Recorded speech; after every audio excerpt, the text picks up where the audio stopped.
السلام علیکم ورحمۃ اللہ وبرکاتہ. اللهم صل علی محمد النبی الامی وعلى آله وسلم تسلیما.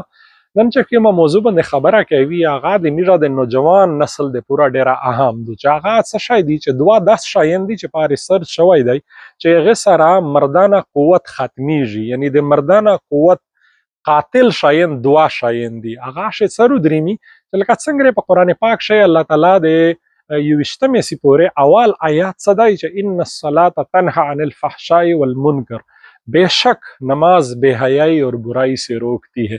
وس ریسرچ شو کوي چې دوا شاینده سي دي چې هغه د تو په زندگی شه په تو شه موجود سوي یہ تو مردانه قوت هغه دشمن دی قاتل دی یا مردانه قوت ته ختمیږي ور سره.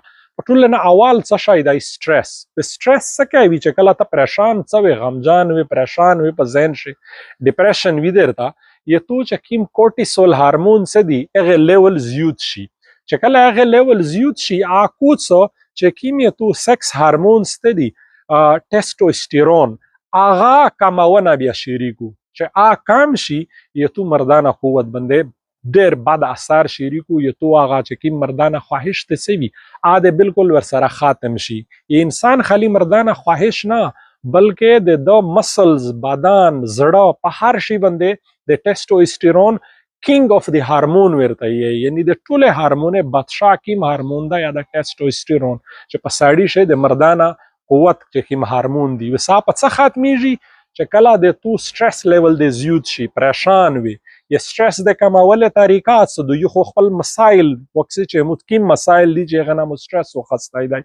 دویم شای په ټوله نه اهم څه چې کله ته ورزش څه شریکه منډه وایي په پښې باندې ګرځي، واکینګ بریسک واک چې ورته یې هغه سره څه کیږي خپل په خپل د دماغ نه چې کیم یو داسې هارمون وزي چې د تو کیم د هغه څه دی نقصانی هارمون کورټیسول هغه لیول کام کو اور د خوښه ولا هارمون د څه دی اده لیول زیات شي. مخشمه په ویډیو چې تاسو شوی اور یہ تو مکمل بدن نظام دے چینج شي، پریشانی سټرس چې کی مدر ته اده مکمل خاتم شي.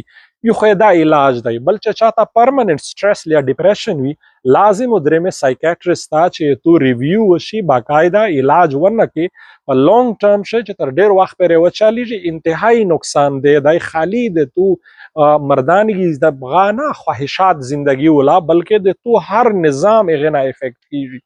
دویم شای څه دی چې نن سابو د میژه په ژڼي وړ کې په نوي نسل شه ډیر عام دی هغه څه د فحاشي او اوریانی چې لګاتار د لغړ فلمینا اور د ډرامې د جنکې سره چیټینګ اور په غلطه لیارې باندې کې وړ کې څه واتلی دي، خاص کر چې چا ورو نه دی شوی دغه د په غلط شیشه خپل زون انوالف کو وسه غیر څه کیږي دغه د خواهشات مکمل ختم شي اور چا ختم شي غنا نقصان دی دیتا چې دا سور کې دی ز په یقین سره درته چې مو ته میسج سره لږی د 24-25 سال په عمر شه دغه د مردانه قوت نه ختم شوی دی. وجه څه دو فحاشي اوریانی شه مبتلا دي اور سټرس لیول زیات دی، ورزش څوک نه کوي اور یہ ټایمینګ نشتا د پروتی تر نو وخت پرې سملینا شپه ټوله په نوستی تیرا کو یې گایزا بیا ټوله ریزو ودوي.